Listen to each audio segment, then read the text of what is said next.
At one point in college, I was engaged to be married. We did the ring, and it was a huge mistake, and a mistake that I've learned a lot from. And I want to share with you some of the other moments in my life and the things that I've learned, and hopefully pass that advice on to you, but not have to go through learning the hard way that I did. In high school, I wasn't very confident. I was that guy who never had a girlfriend. I never took what I wanted. I never really took risks. And that was the big thing that I thought defined me as a good person, a man, someone who was able to get a girlfriend. I kind of really let other people tell me what to think and what I should be doing. And honestly, I got most of my perception of self from movies and shows and songs. John Mayer really fucked me up. It wasn't too bad though. And when I finally went to college in 2009, I felt like it was the first time I was out on my own. It was a new chapter, as most people feel. Going to college was a big change, and it was. I went to Buffalo State College for television film arts, but a lot of what we were doing with film was outside of class, and I started clubs and was able to connect and hang out with theater people, other filmmakers, photographers, journalists for the newspaper. And I started to build and collect a community of creatives, and it was wonderful. This was the first time I was able to do this, but it started to develop a terrible ego that I knew what I was doing and that I should be telling other people what to do. And the more people I worked with and the more projects I completed, the more I felt like I was on top of the world, and my ego grew alongside of that.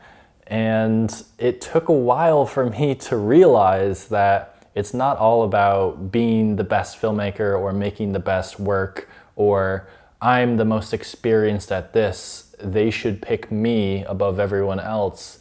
And that's so much of the world and the creative industry works along the lines of, I want to work with people who are nice,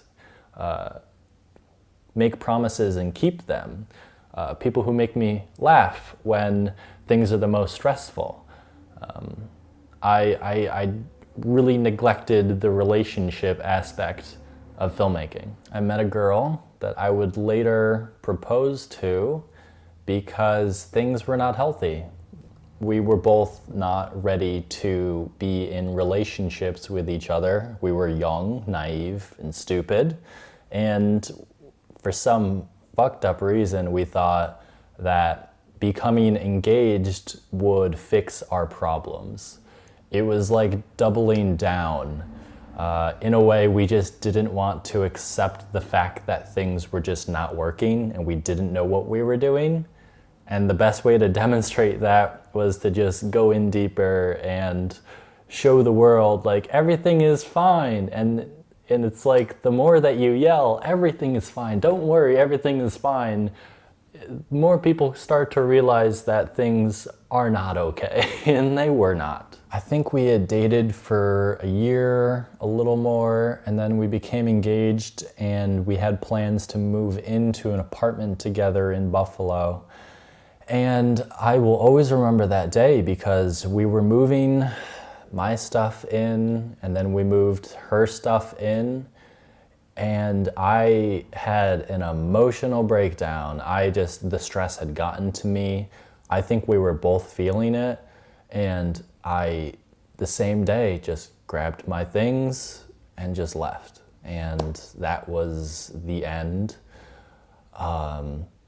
It was terrible. It remains to be one of the worst days of my life.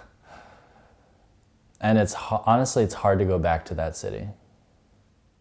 I took an internship with MTV and Viacom in New York City, and it was an escape. I treated it like that, and it wasn't as healthy as it could have been. And I totally neglected the friends I had in Buffalo and felt like I was very alone in New York.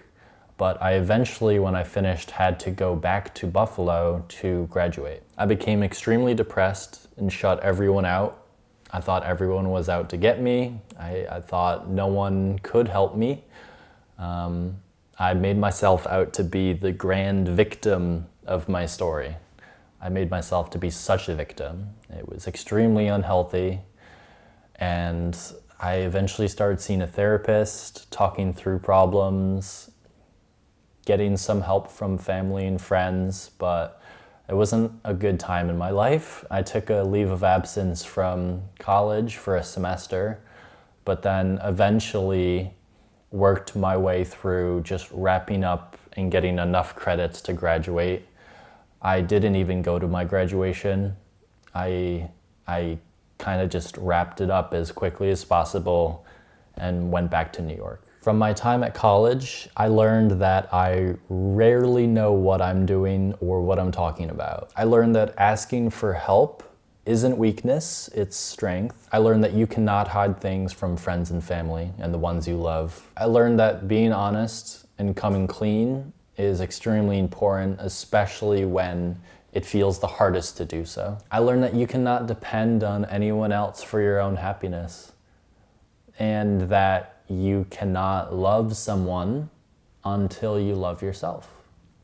When I was finally back in New York City and accepted that as the place that I was going to stay and work and be, I came to realize that my problems follow me. I'm the problem, not the people or the place. Wherever I go, the same things always happen, and that I needed to change. I brought more mentors into my life. I swear my best friend in the city, John Exley, saved me. I started paying for a life coach to do Skype sessions with every so often. That was wonderful. And I started to rely on the wonderful community of wedding filmmakers as a new place to share my experiences and grow with. I would still feel down and depressed every so often, but I was reaching out to friends and family way more. I threw myself into a healthy habit of running, shooting photos, just working on my own personal brands and wedding film school as much as I could. I read so many self-help books. Man, I devoured them. I kept a daily journal, and I had this personal note on my phone of all of the pieces of advice to remind myself every day. Things like, do something every day that scares me. Be kind to people in the subway. Make an effort to show my appreciation for others. Realize that criticizing others is a reflection of my own self-criticism. Don't allow yourself to play the victim and to take responsibility for things that happened to me. Looking back on those days, as I sit here, I realize that I've found peace and happiness. As cheesy as that sounds, like, I feel good. I've simplified every aspect of my life and just broken things down to exactly what is important. And now I know what I value, and I take daily efforts to maintain that. I put a lot of effort into finding my unique voice and sharing that originality with others. And I'm in a wonderful relationship that's built on love and trust and support. And being a YouTuber and a creative, someone who puts my work and myself out there for others to watch and judge on a frequent basis has taught me a lot. I've learned that I'll never be able to control what others say, think, or do. It's impossible to force someone to change their mind or make them do something without negative influences like manipulation. And that healthy influence comes from a place of inspiration. Giving away all of my secrets, being honest, and showing vulnerability is the best way to influence others. There will always be people who hate. I realize now, though, that it rarely has anything to do with me, and that hate always has everything to do with the person hating. And rather than get defensive and mad at that person, I try to empathize and learn what's really going on and help. And if someone says something online that initially makes me mad or upset, I try to realize that that's because somewhere deep down inside of me, I believe what they're saying to some regard. And likewise, if someone says something and I just don't believe it, it's not going to bother me. So I take that information and I look at my reaction to what people say or do to me, and that tells me a little bit about how I'm feeling about myself, what I think. It reveals a lot about your self-esteem. The last thing I want to leave you with is just a piece of advice that I'm always reminding myself of.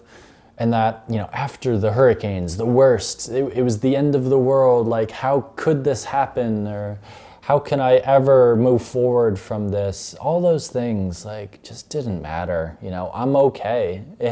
Everything is chill. I'm okay. I'm good. And it was always myself convincing me of that. The things were never as bad as I always convinced myself they were. And that was a huge detriment. You know, it caused me to be fearful, to attack others, not really trust things, not take risks, hide in shells. It was the worst, and it all came from me. I was my own worst enemy, and I'm done with that. You know, that I have zero time for fighting and holding myself back. That chapter is so done with my life, and I'm happy and moving forward. I love myself, love my friends and family, and I'm just ready to share and help. You know, that's what this channel is, and I hope some of this advice is helpful. It's definitely cathartic for me to get it out there, and I want to know if it's helpful. I do. If any of you are going through things, you want to share it, you know, I'm open. I think we're all here to help. I want this to be a helpful channel and helpful place, but if you want to send me a personal message, if any of this stuff, you know, rung a bell, a lot of the times I was feeling bad, it always felt good to know that I wasn't alone. So if any of you have any messages or anything you want to say to me, my door is always open. There are lots of ways to get a hold of me, but I want to help. Thank you for watching. Peace.